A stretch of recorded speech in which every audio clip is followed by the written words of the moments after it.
से लगभग 8,000 वर्ष पहले त्रेता युग में जब श्री राम के वानर सेना और रावण के राक्षसों के बीच भयंकर युद्ध चल रहा था, तब रावण हारने के कगार तक पहुंच चुका था। उसके तमाम प्रमुख योद्धा हनुमान, लक्ष्मण, अंगद, नल, नील और अन्य वानर व भालू वीरों के हाथों वीर गति को प्राप्त हो चुके थे। तब रावण समझ चुका था कि वानर सेना को हल्के में लेना उसकी सबसे बड़ी भूल थी। फिर तमाम वीर योद्धाओं को खोने के बाद उसने अपने छोटे भाई कुंभकर्ण को याद किया, पर उस समय कुंभकर्ण अपने गहरे निद्रा में डूबा हुआ था, क्योंकि जिस समय वह ब्रह्मा जी की तपस्या कर रहा था, तब तपस्या पूर्ण होने पर वह ब्रह्मा जी से इंद्रासन मांगने की जगह गलती से निंद्रासन मांग बैठा, जिसके बाद ब्रह्मा जी ने उसे खुशी खुशी वर्ष में 6 महीने सोने का वरदान दे दिया। दरअसल ब्रह्मा जी से वरदान मांगते वक्त देवी सरस्वती ने कुंभकर्ण के दिमाग को हर लिया था, जिसके कारण वह वरदान मांगते वक्त गलती कर बैठा। इसके अलावा भी कुंभकर्ण को भगवान शिव और ब्रह्मा जी से तमाम सिद्धियां और वरदान प्राप्त थे। वह एक बेहद शक्तिशाली योद्धा था, जिसने कि कई देवताओं को पहले भी युद्ध में परास्त किया था। इसके बाद रावण के तमाम सैनिक लग गए कुंभकर्ण को बीच निद्रा से जगाने। फिर काफी समय बाद जब उसने अपनी निद्रा तोड़ी तो वह काफी क्रोधित हुआ और उसने समय से पहले जगाने का कारण भी पूछा, जिसके बाद रावण सामने आया और कुंभकर्ण को सारी बात बताई। जिसके बाद कुंभकर्ण रावण से काफी रुष्ट हुआ और रावण को खरी खोटी सुना दी। जिसके बाद रावण ने भी कुंभकर्ण को भाई होने की दुहाई दी। जिसके बाद कुंभकर्ण ने भी भाई होने के नाते रावण का साथ देने का निश्चय किया और रणभूमि में कूद पड़ा। फिर इतने बड़े और विशालकाय राक्षस को देख वानरों और भालुओं की सेना में भगदड़ मच गई। कुंभकर्ण को आता देख सभी दुम दबाकर भागने लगे।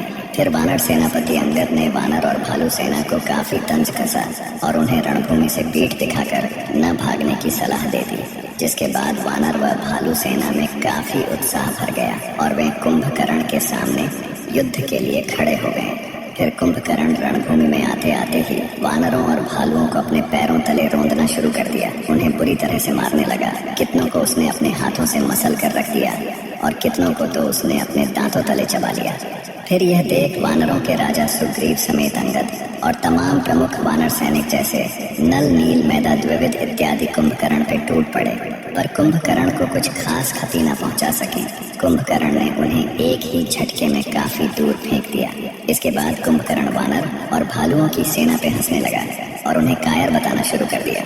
जिसके बाद उसके सामने रक्षराज यानी कि भालुओं के राजा जामवंत जी आ खड़े हुए और फिर उन्होंने हवा में उछलते हुए कुंभकर्ण के चेहरे पर सिर्फ एक मुक्का लगा दिया, जिससे कि कुंभकर्ण जमीन में गिर पड़ा। पर कुछ समय बाद कुंभकर्ण वापस से खड़ा हो गया और उसने वानर और रक्ष सेना पे दोबारा से हमला करना शुरू कर दिया। जिसके बाद जामवंत जी ने हनुमान जी को याद किया। इसके बाद फिर हनुमान जी कुंभकर्ण के सामने आ खड़े हुए और उन्होंने भी अपना आकार कुंभकर्ण के इतना ही विशालकाय बना लिया और फिर कुंभकर्ण के ऊपर टूट पड़े। हनुमान जी ने कुंभकर्ण के ऊपर मुक्कों की बरसात करनी शुरू कर दी, जिससे कि कुंभकर्ण जमीन में गिर पड़ा और बुरी तरह से घायल हो गया। फिर कुछ देर बाद कुंभकर्ण वापस से खड़ा हो उठा और उसने अपनी पूरी ताकत लगाकर भगवान शिव से प्राप्त अपने प्रमुख हथियार शूल से हनुमान जी पे वार कर दिया। उसने शूल को सीधा हनुमान जी के सीने में ही धंसा दिया, जिससे कि हनुमान जी पूरी तरह से घायल हो गए और जमीन में गिर पड़े। इसके बाद कुंभकर्ण जोर से ठहाके लगाने लगा। यह देख लक्ष्मण जी आग बबूला हो गए और वे तीर कमान लेकर सीधा कुंभकर्ण के सामने खड़े हो गए और कुंभकर्ण को युद्ध के लिए ललकारने लगे। जिसके बाद कुंभकर्ण ने दोबारा से ठहाके लगाना शुरू कर दिया और कहा कि अभी तुम बच्चे हो, तुमसे युद्ध कर मैं अपना समय बर्बाद नहीं करना चाहता। अपने बड़े भाई राम को भेजो, मैं उनसे ही युद्ध करूंगा और उनका अंत भी।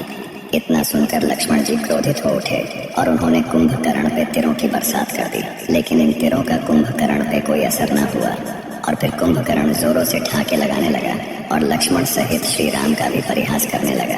जिसके बाद हनुमान जी को होश आया। फिर उन्होंने अपने सीने में धंसे शूल को बाहर निकाला और उसे तोड़ दिया और फिर दोबारा से कुंभकर्ण पे टूट पड़े। फिर हनुमान जी ने भी कुंभकर्ण को अपने मुक्कों और गदा प्रहार से बुरी तरह घायल कर दिया। जिसके बाद कुंभकर्ण वापस से जमीन में गिर पड़ा, लेकिन कुछ समय बाद वह वापस से खड़ा भी हो उठा। यह देख हनुमान जी फिर से कुंभकर्ण पे आक्रमण करने ही जा रहे थे कि उन्हें श्री राम ने रोक लिया और हनुमान जी को आराम करने की आज्ञा दे दी। दरअसल हनुमान जी या किसी भी बड़े योद्धा के तमाम प्रहारों से कुंभकर्ण सिर्फ मूर्छित ही हो सकता था, लेकिन उसका वध नहीं, क्योंकि दरअसल कुंभकर्ण पिछले जन्म सतयुग काल में हिरण्याक्ष था, जिसका वध श्री विष्णु के तीसरे अवतार वराह अवतार ने किया था। और ठीक इसी प्रकार उसके दूसरे जन्म में भी उसका वध श्री विष्णु अवतार के हाथों ही होना निश्चित था, और यह बात श्री राम भली भांति जानते थे। फिर यहाँ कुंभकर्ण वानरों और भालुओं की सेना को कुचलने में पूरी तरह से जुटा ही था कि श्री राम वहाँ आ गए और फिर कुंभकर्ण का ध्यान अपनी ओर खींच लिया। श्री राम को सामने देख कुंभकर्ण ने सोचा कि अब युद्ध को लंबा खींचना सही नहीं होगा, सीधे राम का अंत कर युद्ध को विराम दे दिया जाए। और फिर वह श्री राम की तरफ बड़ी तेजी से दौड़ने लगा। कुंभकर्ण को तेजी से सामने आता देख श्री राम ने सबसे पहले तो एक बेहद शक्तिशाली बाण से कुंभकर्ण के ऊपर एक बड़ा प्रहार कर उसे जमीन में पटक दिया। इसके बाद श्री राम ने दूसरे शक्तिशाली बाण से उसके कवच को चकनाचूर कर दिया। फिर तीसरे बाण से उसके एक भुजा को उसके शरीर से उखाड़ फेंका, जिसके बाद श्री राम ने अपने दो शक्तिशाली बाणों को एक साथ चलाकर कुंभकर्ण के दोनों पैरों को भी उखाड़ फेंका। और अंत में कोदंड नामक बेहद शक्तिशाली बाण से श्री राम ने कुंभकर्ण का सिर धड़ से उखाड़ फेंका। और इस प्रकार से कुंभकर्ण का अंत हुआ और वह वीर गति को प्राप्त हुआ। इसके बाद पूरे वानर और भालुओं की सेना में खुशहाली दौड़ पड़ी, क्योंकि उन्होंने एक बहुत बड़ी जीत जो हासिल की थी। तो ये था हनुमान जी के साथ कुंभकर्ण के युद्ध का पूरा इतिहास।